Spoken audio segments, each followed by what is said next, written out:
अस्सलाम वालेकुम dear students. आज का हमारा टॉपिक है मेजरिंग स्टैंडर्ड इलेक्ट्रोड पोटेंशियल, जिसको हम लोग ई नाट से तैयार करते हैं। तो देखें, हमारे पास तीन मेन किस्म के इलेक्ट्रोड हाफ सेल होते हैं, जिनकी हम लोग ई नाट की वैल्यू को फाइंड आउट करते हैं। कैसे फाइंड आउट करेंगे?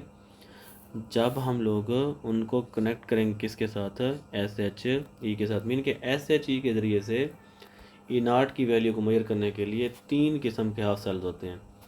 पहला असल ये होता है, किसी मेटल को उसके आयन्स के अंदर डिप कर दें, इससे जो हाफ सेल बनेगा, इस हाफ सेल की वैल्यू को भी ऐसे चीज़ से मेजर कर सकते हैं। जैसे जिंक का हमारे पास इलेक्ट्रोड है, उसको हमने जिंक के आयन्स के अंदर डिप किया हुआ है, या कॉपर का इलेक्ट्रोड है, हमने उसको कॉपर्स के आयन में डिप किया हुआ है, जैसे मैंने यहाँ पर बनाया हुआ भी है। ज़रा देखें आप लोग, हमारे पास एक सेल है, इस सेल के अंदर हमारे पास सोल्यूशन जिंक सल्फेट का है, इसके अंदर जिंक की हम लोग इलेक्ट्रोड को डिप कर देते हैं। ठीक हो गया।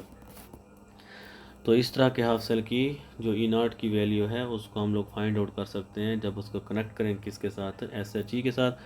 तो दूसरे किस्म के कौन से इलेक्ट्रोड होते हैं? जब हमारे पास जो नॉन मेटल है, उसको हमने डिप किया होता है किसके अंदर, नॉन मेटल के आयंस के अंदर।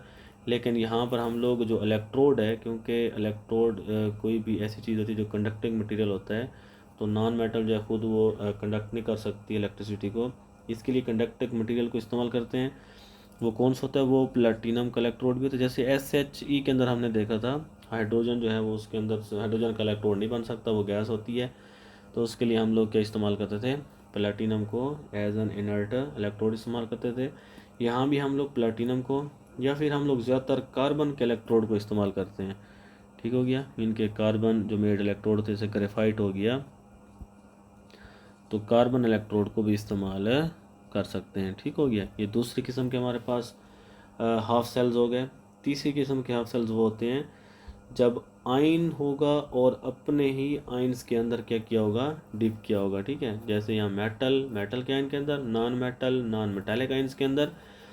थर्ड वाला कौन सा है? हमारे पास कोई आयन होगा और उस आयन को हमने डिप किया होगा दूसरे आयन्स के अंदर। ठीक है जी। आयन डिप होगा किसके अंदर? दूसरे आयन्स के अंदर। इससे भी हमारे पास क्या बनेगा? हाफ सेल बनेगा। इस तरह के हाफ सेल की वैल्यूज़ को भी हम लोग फाइंड आउट कर सकते हैं। मिसाल के तौर पर हमने Fe+2 का इलेक्ट्रोड बनाया, इसको हम डिप कर दें किसके अंदर, इसकी दूसरी ऑक्सीडेशन स्टेट के अंदर, मीन के Fe+3। जब डिप करेंगे तो हमारे पास यहाँ पर क्या बनेगा? एक सेल बनेगा। यहाँ पर भी हम लोग जो इलेक्ट्रोड इस्तेमाल करते हैं, वो इस्तेमाल करते हैं किस चीज़ का? प्लेटिनम का या फिर कार्बन मेड जो इलेक्ट्रोड होते हैं, उसको इस्तेमाल कर सकते हैं। तो अब हम ज़रा एग्ज़ाम्पल लेते हैं, कोई ऐसे दो हाफ सेल्स लेते हैं और हम उन हाफ सेल्स की ई नाट की वैल्यू को फाइंड आउट करते हैं। पहले हम फाइंड आउट करते हैं कि इसकी कॉपर के इलेक्ट्रोड को डिप करते हैं कॉपर के आयन्स के अंदर। इनसे जो हमारे पास क्या बनेगा? हाफ सेल बनेगा। हम ज़रा पहले इसकी ई नाट की वैल्यू को फाइंड आउट करते हैं कि कैसे ये की जाएगी। हाँ जी, इस हाफ सेल की वैल्यू को मेजर करने के लिए हमारे पास क्या होगा? दो हमें हाफ सेल बनाने होंगे। एक हाफ सेल हमारे पास कॉपर का होगा, दूसरा हमारे पास SHE होगा। देखें ये कैसे होगा। ये हमारे पास एक इलेक्ट्रोलिटिक टैंक है। इस इलेक्ट्रोलिटिक टैंक के अंदर हम लोग डिप कर देते हैं किसको? कॉपर के इलेक्ट्रोड को। ये जी कॉपर का इलेक्ट्रोड डिप किया हुआ है कॉपर सल्फेट के सॉल्यूशन के अंदर। ठीक हो गया। ये इलेक्ट्रोड किस चीज़ का है? कॉपर का है। और सॉल्यूशन किस चीज़ का है? कॉपर सल्फेट का है। और हमने वो कितना लेना है? 1 मोलर स्टैंडर्ड कंडीशन लेनी है, क्योंकि ई नाट की वैल्यू फाइंड आउट हो रही है, तो कंडीशन कौन सी आएगी? स्टैंडर्ड कंडीशन आएगी। और इसका मतलब है इस सॉल्यूशन के अंदर क्या होंगे? हमारे पास C+2 आयन्स होंगे। ठीक हो गया। हाँ जी, दूसरा जो हमारे पास हाफ सेल होगा वो हमारा होगा SHE। तो ये हमारे पास SHE है। ये कैसे होगा? SHE में हमारे पास सोल्यूशन होता है किसी भी चीज़ का जिसके अंदर H+ आयन्स हों, और वो भी कितने हों? 1 मोलर। मीन कि अगर हम लोग HCl का 1 मोलर सोल्यूशन लें तो ये प्रोड्यूस करेगा कितना, 1 मोल H प्लस आयन को प्रोड्यूस करेगा। ठीक हो गया। उसके बाद हमने इसके अंदर क्या करना है, एक इलेक्ट्रोड को हमने क्या करना है इसके अंदर डिप करना है। वो इलेक्ट्रोड किस चीज़ का होगा, वो इलेक्ट्रोड बना होगा प्लैटिनम का, और प्लैटिनम के इलेक्ट्रोड को हमने कवर किया होता है किसके ज़रिए से, ब्लैक प्लैटिनम से, जो प्लैटिनम का पाउडर होता है। इसमें कवर करने के बाद इसके ऊपर एक गिलास की हमने ट्यूब लगानी है। इस गिलास की ट्यूब का काम होता है हाइड्रोजन गैस को कवर करना। ये हमारे पास इलेक्ट्रोड है। यहाँ से हमारे पास इनलेट होता है जहाँ से हम लोग हाइड्रोजन गैस को यहाँ पे इन करते हैं एट 1 atm प्रेशर। ठीक हो गया। ये हमारे पास यहाँ से बंद होता है। और ये जो हमारे पास इलेक्ट्रोड है, इस इलेक्ट्रोड को हमने कनेक्ट करना होता है किसके साथ, इस हाफ सेल के इलेक्ट्रोड के साथ कनेक्ट करना होता है। ठीक हो गया। इन दोनों सॉल्यूशन को मिलाने के लिए इनके दरमियान यहाँ पे एक साल्ट ब्रिज भी बनाई जाती है। ठीक है। ये हमारे पास शीशे की बनी एक ट्यूब होती है जो यू शेप की होती है, जो हमारे पास यू शेप की एक बनी ट्यूब है, शीशे की बनी होती है। और ये दोनों सॉल्यूशन के अंदर यूँ इसको हमने क्या किया होता है, डिप किया होता है। ठीक है। हम अभी आगे पढ़ेंगे भी सही कि इस जो साल्ट ब्रिज है इसका क्या काम होता है। अभी यूँ देख लें कि हमने एक हमारे पास हाफ सेल है SHE, और दूसरा हमारे पास हाफ सेल है कॉपर का इलेक्ट्रोड, उसको हमने डिप किया हुआ है किसके अंदर, कॉपर के आयंस के अंदर। जब इस तरह के जो हमारे पास सेल हैं, इसको जब वोल्ट मीटर से कनेक्ट करते हैं वोल्टेज चेक करने के लिए, E0 की वैल्यू को चेक करने के लिए, तो इस तरह के सेल के अंदर हमारे पास जो वैल्यू आ रही होती है वो हमारे पास कितना होती है, हाँ जी, जो हमारे पास E0 की वैल्यू आ रही होती है वो कितना होती है, 0.34 किसका, प्लस का। ये हमारे पास क्या आ रही होती है, इस सेल की वोल्टेज आ रही है। तो इस सेल के अंदर रिएक्शन कौन कौन से होंगे, इस सेल के अंदर रिएक्शन कुछ यूँ होते हैं कि H प्लस जो सोल्यूशन के अंदर मौजूद हैं SHE वाले के अंदर, ये 1 मोलर जो हमने लिए थे, वो इलेक्ट्रॉन को गेन करके वो जी कन्वर्ट होते हैं किसके अंदर, कन्वर्ट होते हैं H के अंदर। और वो जो H है जो हमारे पास ये जो गैस थी जिसको हमने 1 atm पर छोड़ा हुआ था, वो इलेक्ट्रॉन छोड़ने के बाद वो H प्लस में क्या हो रही होती है, कन्वर्ट। इन दोनों के दरमियान क्या होता है, इक्विलिब्रियम क्या होता है, ये हमने पीछे लेक्चर के अंदर SHE के अंदर देखा था। ये इस हाफ सेल का रिएक्शन है कौन से वाले का, SHE वाले का। दूसरे हाफ सेल का रिएक्शन क्या होता है, कॉपर जो है सोल्यूशन वाला, जो आयंस हैं वो इलेक्ट्रॉन लेने के बाद कन्वर्ट हो रहे थे किसके अंदर, कॉपर मेटल में। और कॉपर मेटल का जो इलेक्ट्रोड है वो इलेक्ट्रॉन छोड़ने के बाद किस में कन्वर्ट हो रहा होता है, CO+2 आयंस के अंदर। तो ये 2 हाफ सेल रिएक्शन है। ठीक हो गया। जो हमारे पास कॉपर के हाफ सेल्स की वोल्टेज है वो हमारे पास आ रही होती है कितना, 0.34, और जो इसकी वैल्यू है उसको हम लेते हैं क्या, 0.00 वोल्ट, क्योंकि ये हमारा रेफरेंस है और रेफरेंस को हमेशा 0 लेते हैं। तो जो भी वैल्यू आ रही है वो किसकी आ रही है, 0.34, वो कॉपर की आ रही होती है।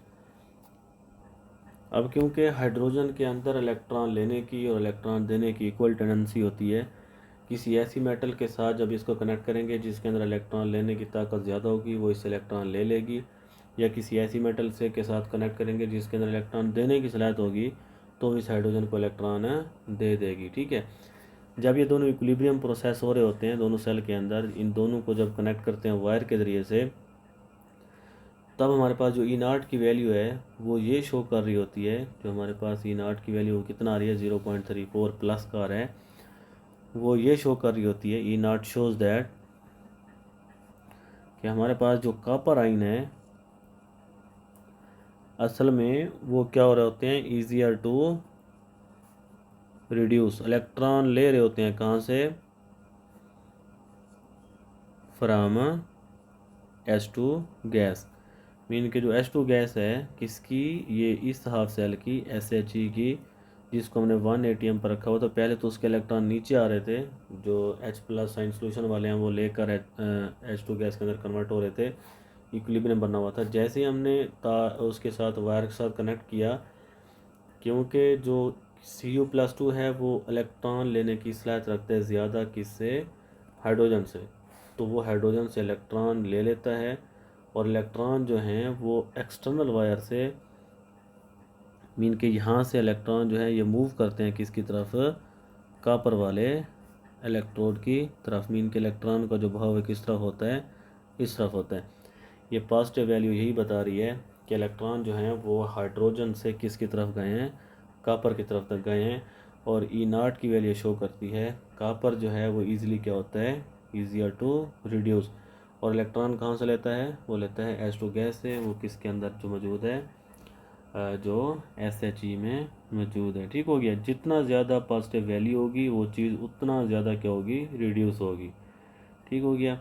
अब तो हम यूँ कह सकते हैं कि कॉपर के जो आयन्स हैं वो इलेक्ट्रॉन गेन करेंगे कहाँ से, H2 गैस से।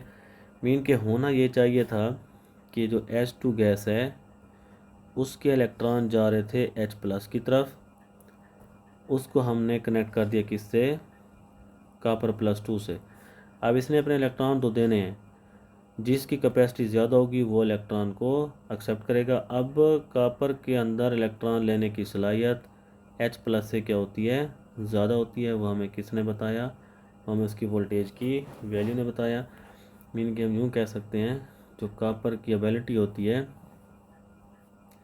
मीन के Cu+2 जो आइंस हैं ये क्या होते हैं, more likely to gain electrons, ठीक है, देन किससे, H प्लस से। इसलिए हाइड्रोजन के जो इलेक्ट्रॉन है जो हमने गैस 180 पर दी हुई है वो किसकी तरफ जा रहे होते हैं, वो हमारे पास कॉपर की तरफ जा रहे होते हैं। ठीक हो गया। तो कॉपर उन इलेक्ट्रॉन को क्या करेगा, एक्सेप्ट करेगा। तो हम इसका रिज़ल्ट यूँ निकालते हैं कि जो कॉपर का इलेक्ट्रोड है, जो कॉपर के आयन के अंदर मौजूद है, वो क्या करेगा, ये वाला सेल इलेक्ट्रॉन गेन करेगा। और जो SHE है जिसके अंदर H2 गैस है, H प्लस के अंदर डिप की हुई है, ये क्या करेगा, इलेक्ट्रॉन को लूज़ करेगा। तो रिडक्शन और ऑक्सीडेशन कहाँ पे हो रही है, अगर हम लोग कॉपर वाले हाफ सेल में देखें तो वहाँ पर कौन सा रिएक्शन हो रहा है, वहाँ पर इलेक्ट्रॉन गेन हो रहे हैं। और जो हमारे पास SHE है, अगर वहाँ पर देखें तो इलेक्ट्रॉन क्या हो रहे हैं, लूज़ हो रहे हैं। तो इलेक्ट्रॉन लूज़ कहाँ पे हो रहे हैं, इलेक्ट्रॉन SHE के अंदर हो रहे हैं। और SHE के अंदर हमारे पास जो उसका इलेक्ट्रोड है उस पर चार्ज कौन सा आएगा, क्योंकि कॉपर वाला जो इलेक्ट्रोड है वो इलेक्ट्रॉन को गेन कर रहा है, इसलिए ये क्या होगा, पॉजिटिव टर्मिनल होगा। और क्योंकि जो इलेक्ट्रॉन लूज़ कर रहा है SHE, ये क्या होगा, नेगेटिव टर्मिनल होगा। इलेक्ट्रॉन जो लूज़ करने वाला है इसके इलेक्ट्रॉन कहाँ से आ रहे हैं, इसके इलेक्ट्रॉन H2 गैस से आ रहे हैं। मीन के यहाँ पर कौन सा रिएक्शन हो रहा है, H2 गैस है वो इलेक्ट्रॉन देने के बाद कन्वर्ट हो रही है किसके अंदर, H प्लस आइंस के अंदर, और इलेक्ट्रॉन कर रही है, लूज़ कर रही है। मीन के जो SHE है इसके अंदर कौन सा रिएक्शन हो रहा है, यहाँ पर इलेक्ट्रॉन देने वाला, मीन के ऑक्सीडेशन हो रही है। और चार्ज क्या है इस इलेक्ट्रोड पर, नेगेटिव चार्ज है, क्योंकि इलेक्ट्रॉन सारे इस इलेक्ट्रोड पर क्या होंगे, जमा होंगे। दूसरा जो हमारे पास हाफ सेल है कॉपर वाला, इसके ऊपर चार्ज कौन सा है, पॉजिटिव है, क्योंकि इलेक्ट्रॉन गेन करने की सलाहियत रखता है। और यहाँ पर जो कौन सा अमल होगा, रिडक्शन का। ठीक है, रिडक्शन कैसे होगी, क्योंकि इसके अंदर जो सोल्यूशन के अंदर copper+2 के आइंस हैं वो इलेक्ट्रॉन को लेने के बाद किसके अंदर कन्वर्ट हो रहे होंगे, कॉपर के अंदर, मेटल के अंदर कन्वर्ट हो रहे होंगे। हाँ जी, इसी तरह हम लोग एक दूसरा हाफ सेल जो जिंक और जिंक के आयन का बना हुआ है उसकी वोल्टेज को मेजर करते हैं ज़रा। देखिए हमारे पास एक जिंक का इलेक्ट्रोड है, उसको हमने डिप किया हुआ किसके अंदर है, जिंक के आयन के अंदर। इसको हमने कंपेयर किससे करना है, H2 गैस और H प्लस आयन वाला। ठीक है, ये भी 1 मोलर स्टैंडर्ड कंडीशन में होगा, ये भी क्या होगा 1 मोलर स्टैंडर्ड कंडीशन में। ज़रा इनका देखते हैं कि इनकी हमारे पास जो इनार्ट की वैल्यू कैसी आएगी। पहले हम ज़रा सेल बना लेते हैं। ये हमारे पास हाफ सेल का इलेक्ट्रोलिटिक टैंक है। इसके अंदर हमने जिंक का इलेक्ट्रोड डिप कर देना है। जिंक का इलेक्ट्रोड जो है डिप किया हुआ है उसके अपने ही Zn+2 के अंदर, मीन के जिंक सल्फेट के सोल्यूशन के अंदर, जिसकी मोलैरिटी क्या होगी 1 मोल होगी। ठीक है, इस हाफ सेल को हमने कनेक्ट कर देना है किसके साथ, SHE के साथ। अभी हम देख रहे थे कि SHE कैसा बना होता है। एक हमारे पास प्लेटिनम की वायर होती है जिसको हमने ब्लैक प्लेटिनम से कनेक्ट किया होता है, और ये हमारे पास इस तरह से ये शीशे की बनी ट्यूब के अंदर ये क्या होता है, ये बंद होता है यूँ। ठीक हो गया। यहाँ से हमारे पास इनलेट होता है जहाँ से हम लोग हाइड्रोजन गैस को इन कर रहे होते हैं 1 atm प्रेशर पर। और ये जो हमारे पास इलेक्ट्रोड है इसको हमने डिप किया होता है किसके अंदर, 1 मोलर HCl सोल्यूशन के अंदर। इन दोनों सेल को हमने कनेक्ट किया होता है एक्सटर्नल वायर के ज़रिए से। इसके अंदर हमने वोल्ट मीटर लगाया होता है।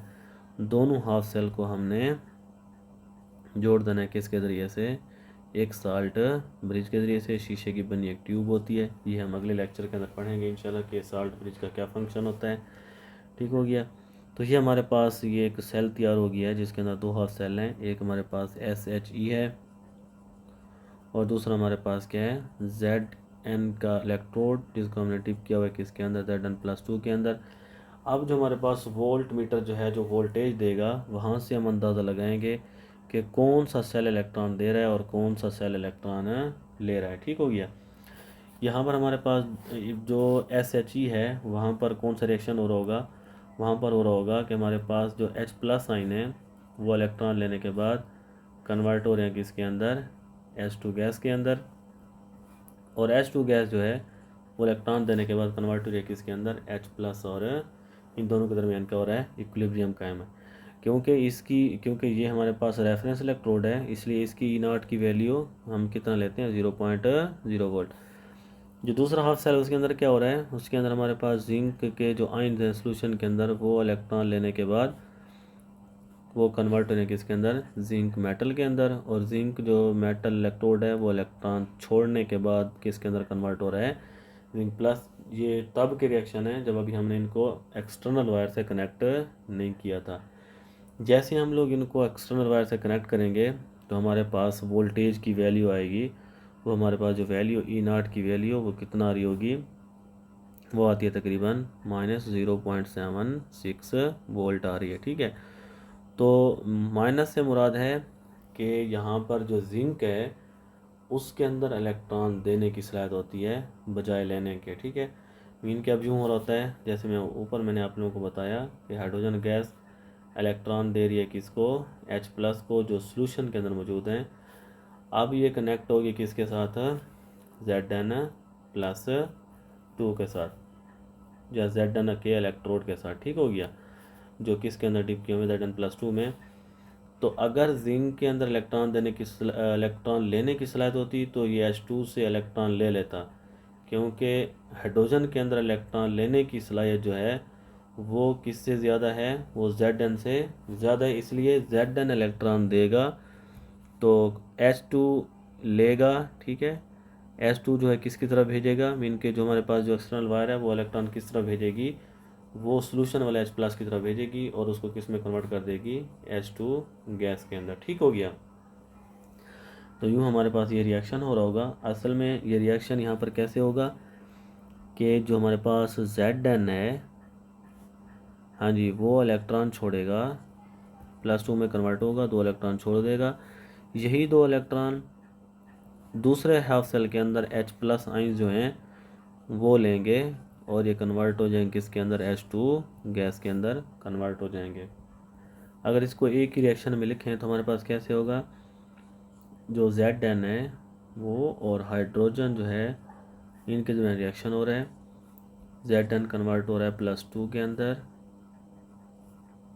और जो हाइड्रोजन है वो जो है इलेक्ट्रॉन लेने के बाद, सॉरी ये हमारे पास H+ हैं, ठीक है, 2 H+, वो इलेक्ट्रॉन लेने के बाद किस में कन्वर्ट हो रहे हैं, H2 गैस में कन्वर्ट हो रहे हैं। ठीक है, मीन के ये जो जिंक +2 के इलेक्ट्रॉन निकलेंगे यहाँ से, ये इलेक्ट्रॉन कौन लेगा, ये H+ लेगा एक्सटर्नल वायर के ज़रिए से, और यहाँ से कौन सी गैस निकलेगी, H2 गैस बाहर निकलेगी। ठीक है, जो भी हमारे पास वैल्यू आ रही है वोल्टेज की, वो सारी किसकी वैल्यू है, जिंक की वैल्यू हमारे पास कितना है, -0.76।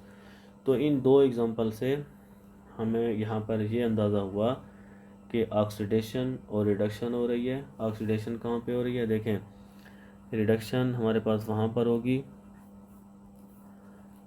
ठीक है, रिडक्शन कहाँ पर होगी, पॉजिटिव टर्मिनल पर होगी। रिडक्शन टेक प्लेस, हाँ जी, एट पॉजिटिव टर्मिनल। ठीक हो गया।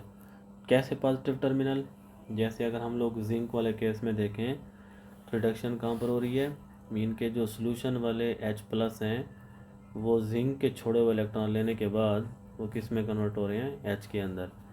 मीन के जो H+ साइंस हैं वो अपने सेल को क्या बना रहे हैं, पॉजिटिव टर्मिनल बना रहे हैं, और वहाँ पर क्या हो रही है, रिडक्शन हो रही है। 2H+ आएंगे, 2 इलेक्ट्रॉन लेंगे, हाइड्रोजन गैस के अंदर क्या हो जाएंगे, कन्वर्ट हो जाएंगे। ठीक है, मीन के इस टर्मिनल पर चार्ज कौन सा है, पॉजिटिव है, और यहाँ पर रिएक्शन कौन सा हो रहा है, रिडक्शन हो रही है। दूसरा हमारे पास क्या होगा, ऑक्सीडेशन कहाँ पर होगी, ऑक्सीडेशन होगी हमेशा, oxidation take place at negative terminal.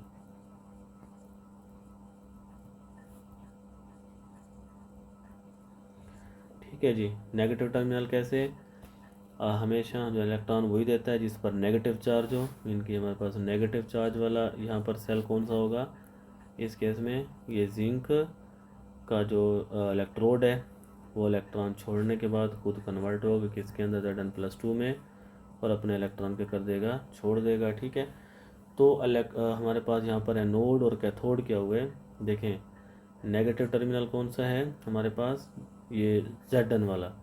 यहाँ पर अमल कौन सा हो रहा है, ऑक्सीडेशन।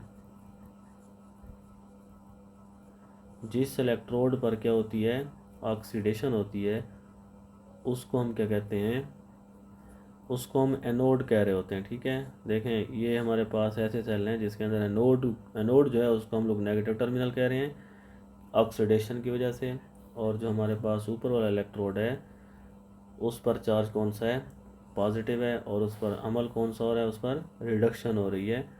तो जहाँ पर रिडक्शन होती है उस इलेक्ट्रोड को हम कौन सा नाम देते हैं, कैथोड का नाम देते हैं। ठीक है जी, इन सेल्स के अंदर कैथोड पर पॉजिटिव चार्ज है और एनोड पर नेगेटिव चार्ज है।